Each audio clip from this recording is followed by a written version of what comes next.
बढ़ते हैं अगली खबर की ओर। क्या आपने किसी मुखिया की मुखियागिरी के बारे में सुना है? पहले हम जिस तरह की मुखियागिरी के बारे में आपको बता रहे हैं उसके बारे में जान लीजिए। अगर आप किसी मुखिया के चुनाव में अपना नामांकन पर्चा दाखिल कर रहे हैं तो पहले जरा सोच लीजिए।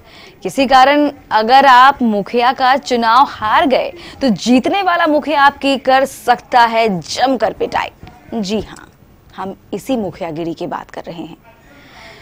कहने को तो हमारा देश लोकतांत्रिक देश है, यहाँ कोई भी व्यक्ति चुनाव लड़ने के लिए स्वतंत्र है, लेकिन हपला के सिरनिया पंचायत के रहने वाले राजीव कुमार देव और मुकेश पासवान की इसीलिए जमकर पिटाई हो गई क्योंकि उन्होंने सिरनिया पंचायत के वर्तमान मुखिया नारायण पासवान के विरुद्ध चुनाव लड़ने की जरूरत की। हालांकि ये दोनों व्यक्ति नारायण पासवान के सामने चुनाव हार गए, लेकिन चुनाव लड़ने का खामियाजा उन्हें कल 20 मार्च को उस समय भुगतना पड़ा जब ये दोनों रामजी पासवान के साथ हुए एक विवाद के फैसले के लिए पंचायत में पहुंचे। पंचायत में रामजी पासवान अपने साथ मुखिया नारायण पासवान को भी लेकर आया था। जैसे ही पंचायत शुरू हुई, मुखिया नारायण पासवान और उसके बेटे ने मुकेश कुमार और राजीव कुमार देव को पीटना शुरू कर दिया।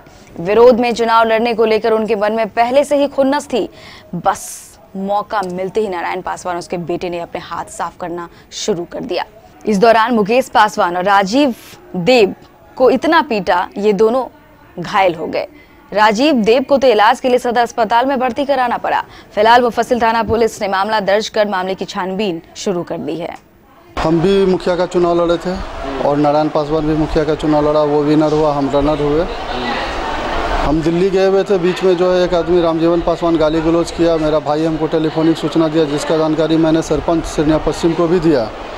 वहाँ से आने के बाद एक पंचायती टाइप की बैठी थी और उस पंचायत में हम रामजीवन पासवान से सरपंच पूछताछ कर रहा था और हम भी वहाँ पर थे, हम भी पूछताछ कर रहे थे। इसी दरमियान मुखिया सपरिवार अपने 3 भाई 3 भतीजों के साथ आया और अचानक से मेरे साथ मारपीट करना चालू किया, जिसमें मेरा छोटा भाई का सर फटा है, बुरी तरीक़ा से मारा। वहाँ के ग्रामीणों के सहयोग से हम लोगों को बचाया गया। वो लोग 7-8 आदमी थे और हम 2 ही भाई थे। क्यों मारा, क्यों?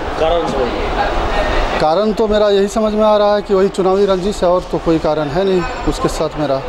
हाँ, मुफस्सिल थाना में मैंने आवेदन दिया है एफआईआर दर्ज के लिए और कार्रवाई अभी तक नहीं हुई।